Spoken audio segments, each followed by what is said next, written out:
A respected visionary leader of education in Ghana, having contributed immensely to educational development in Ghana through the school he founded with his wife 25 years ago, as well as other roles he has played in the educational space.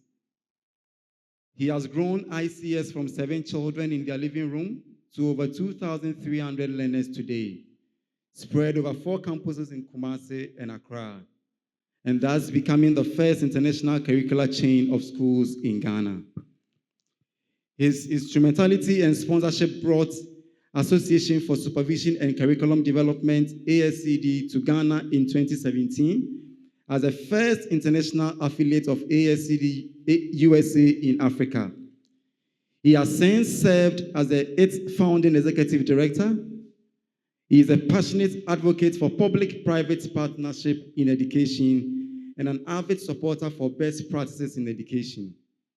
In 2017, he was appointed to serve on the National Inspectorate Board, now National School Inspectorate Authority, NASIA, a position he continues to serve until now. Since July 2020, he has been serving on the board of ASCD ICT USA, becoming the first African educator to be appointed on the ASCD board in its 75th history. He holds a bachelor's degree from the University of Abidjan, a master's degree from Trinity International University, and a Doctor of Philosophy from Loyola University.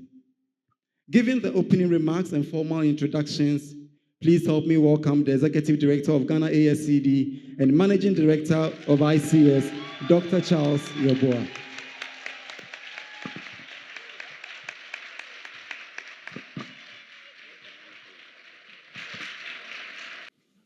Honorable Yao Safumafo, Senior Presidential Advisor, former Minister for Finance and Economic Planning, and former Minister for Education, represented the President of Ghana, His Excellency Nana Addo Dankwa Akufo-Addo. Honorable Dr. Oseya Adichum, Member of Parliament for Busumchi Constituency and Minister for Education. Development partners, Mr. Richard Kulata, CEO of ASCD ISTE USA, the mother organization of Ghana ASCD, and former member of the President Obama's administration in charge of innovation. Conference keynote speakers, thought leaders, colleague educators from Ghana and around the world, the media, ladies and gentlemen, all protocol observed.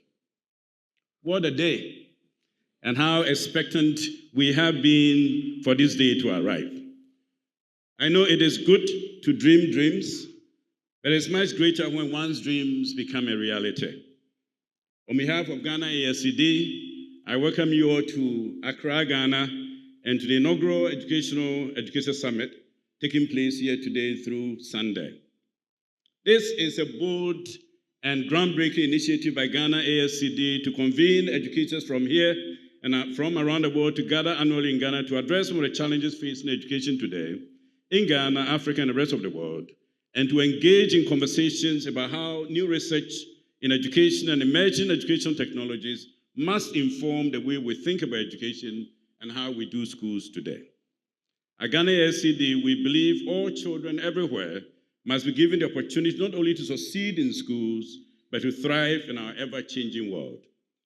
That can only be possible if educators all around the world are attuned with developments around us and are prepared to learn with and from each other. That, in essence, is what this week's summit is all about. We are pioneering change, fostering collaboration, and providing a dynamic platform for all educational practitioners, thought leaders, policymakers, and development partners from around the world to converge and catalyze change. It is our hope that this year's gathering will be the first of so many convenings in Ghana where you come to present and learn, where you come to learn but also discover your voice and make contributions to educational development here in Ghana and wherever you come from or practice your education. This maiden summit seeks to address some of the challenges we all face and which form the 5 strands of the conference.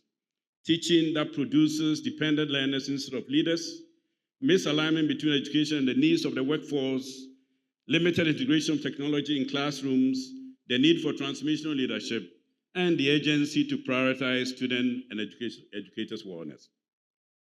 Honorable Senior Minister Honorable Minister of Education, distinguished guests, fellow educators, please allow me to say a few words about how we got here.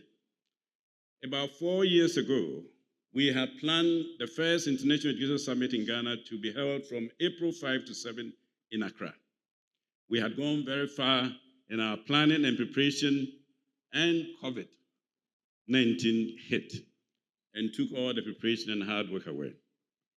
Well, about 50 months ago, while attending the ASCD US's conference in Denver, Colorado, where more than 5,000 educators gathered for Empower 2023, I was sending pictures and videos of the conference to friends and colleagues in education here and was saying, maybe we should revisit that summit idea like this in Ghana.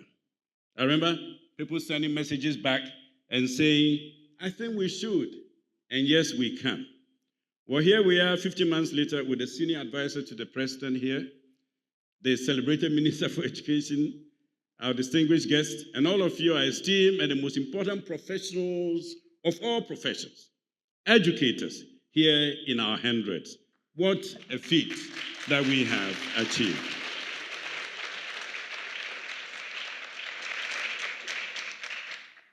Honorable Senior Advisor to the President, Honorable Minister for Education, esteemed guests, I love to quote this famous saying, one is too small a number to achieve anything of significance, end of quote. I mentioned earlier about how dreaming is good, but dreaming without people to help you achieve that dream is not good enough. And I must add, it is not just people that help us realize our dream, it is the right people and the right team that help us move towards the realization of our dreams and stay on course. The people around you will either break or make your legacy. So let me take this opportunity in the presence of our distinguished guests to honor the team that helped and made this day possible. First, my co-dreamers and implementation team. Dr. Jo Harrison-Berg. Where is she? Please give it to her. Dr. Berg has served almost like the chief executive officer of this conference. Her able Lieutenant Dr. Lorraine Adams. Where is she?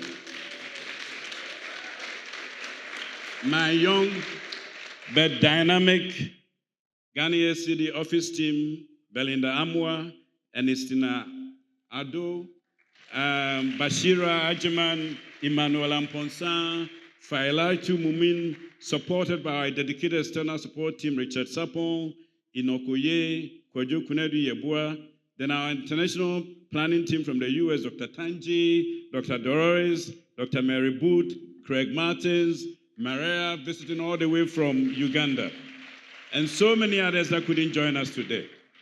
And how can I forget scores of volunteers from ICS and from all over Accra that heard about the conference and decided they would volunteer to help us. This is perhaps the first major international conference where we do not have to engage special event planners, but to rely on volunteers and the Ghana ASCD team simply because we just didn't have the financial resources to do that. Let's show appreciation to all those that have worked so hard to make this possible.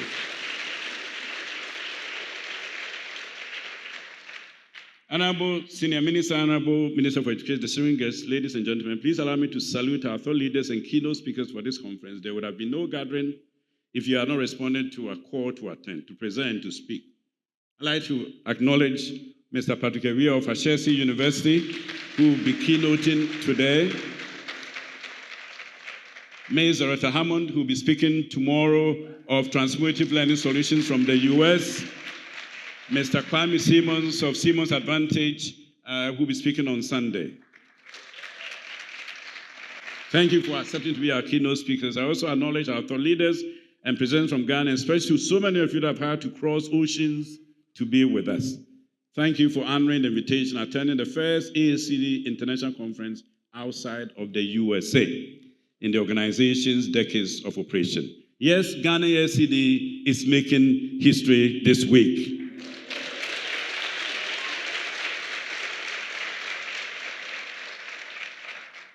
For so many of you that have come from the US, especially our brothers and sisters from the diaspora, please note that Ghana, under the leadership of this current president, is the first country in the sub-Sahara to launch the Year of Return, a program introduced by the government to encourage people of African descent to find home in Ghana. So welcome home. While attending this summit and visiting our country, you will know that our country is beautiful, that our country's people are hospitable, and our young men and women are dreamers. You will also note that while Ghana has made tremendous progress since independence, we still have a long way to go in achieving true socioeconomic transformation for our people. You will know that in so many ways, Ghana is not like the great United States of America or the United Kingdom. And when you see that, there are two ways you may respond. I sure am glad that I am a citizen of the great United States of America or from UK. Or you will say, and not African with all these challenges, or you say, it is great to be back home. Wow, look at all the challenges. What an opportunity to contribute to make a difference in this country and on this continent. Now, I know some of you, or most of you here, are not business people with strong economic links to support business or loan money to government to help with economic developments or challenges. Ghana will need that if you have those resources or connections. But you know what? All of you here from abroad and those of us here from Ghana have one potent force, bigger than $100 billion we can get from IMF or from the World Bank. We all have one potent force that has the capacity to change the fortunes of this country and Africa. We have education. We understand education. And we know the potency of education for people's empowerment and for national transformation. But not just any education fit for purpose. And that is why we have chosen as a theme, Reimagining Education for the Future we Seek. Distinguished guests, fellow educators, I would like to contend this morning that what this country and Africa needs is not the discovery of more gold nor bauxite, important as they may be. What this country and Africa need for transformation is not more oil, fine, nor gas, good as they may sound. What this country and Africa need for transformation is not increased production of cocoa nor coffee, important as they may be. Honorable Senior Minister, Honorable Minister for Education, distinguished guests, what this country and Africa need for transformation is the transformation of its most important assets. That is people. And people development and transformation, ladies and gentlemen, begin in schools, from kindergarten to universities, with emphasis on technology innovation, STEM or STEAM, leadership development, and curriculum innovation. That is what this conference is about. And the other important factor is that this conference looks to the future, Reimagining Education for the Future we seek. Today, we can accept that our country and our continent are behind in development, but we cannot accept that fate forever. We have an opportunity today and during our lifetime as we practice education to leapfrog our development through enhanced education, leveraging on today's technology and machine learning and generative AI to create a better future for our people. Today, we are being advised everywhere that we should stop asking children in schools what they will do when they grow up. Because we know that by the time children today grow up, the job that they aspire to do may not be there or would have changed significantly. The job of education and educators, therefore, is to prepare students not for a specific job for the future, but for anything that the world will throw at them. Those are the conversations, among others, that we're going to have this week. And I trust by the end of the conference, we all will have had something in our hands and our minds and our hearts to make our schools and institutions better for the success of our learners and, most importantly, for the transformation of our nations. I wish every one of you a happy and productive summit, and thank you for accepting our invitation to come.